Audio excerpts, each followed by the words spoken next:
இது வரைக்கும் tournament attend பண்ணி எந்த டோர்னமெண்ட்டில் உங்களை பற்றி பெருசாக பேசவே இல்லையா? உங்களுக்காக தான் இந்த பதிவு.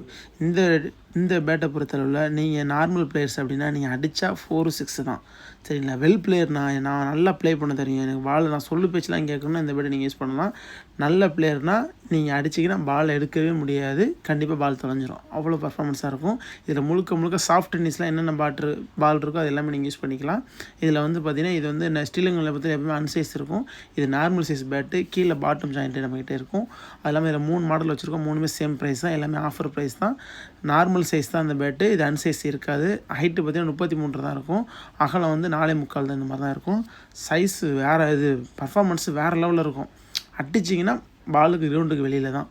மெர்க்குரி ப்ளஸுக்கு வேறு லெவலு பேட்டுன்னு சொல்லலாம். பைஹாக்கில் உங்களுக்காக ரொம்ப கம்மி ப்ரைஸில் லான்ச்சிங் ஆஃபராக வந்து நம்ம 50% கொடுத்துக்கிட்ருக்கோம். சூப்பர் பேட்டுன்னு சொல்லலாம். உங்களோட லைட் டென்னிஸ் விளையாடக்கூடிய பிளேயர்ஸுக்கு இதை நீங்கள் ஷேர் பண்ணி விடுங்க. ஷேர் பண்ணி விட்டிங்கன்னா உங்களை லைஃப்பில் அவங்க மறக்கவே மாட்டாங்க. ஏன்னா இந்த பேட்டை யூஸ் பண்ணுறதுனால மறக்க முடியாத நாள் அவங்களுக்கு இருக்கும். வேறு லெவல். இது வரைக்கும் வாங்கிட்டு போன எல்லாருமே இது மாதிரி நான் ஒரு ஃபீல் அனுபவிச்சதே இல்லை. அவ்வளோ ஒரு இதாக இருந்தது. நான் வாழ்க்கையில் ரொம்ப பெருசாக சாதித்த ஒரு ஃபீல் இருக்குது இந்த பேட்டை யூஸ் பண்ணதுக்கு பிறகு. டோர்னமெண்ட்லாம் மிரண்டு போயிட்டானுங்க அப்படின்னு சொல்ல தான் அதிகம்.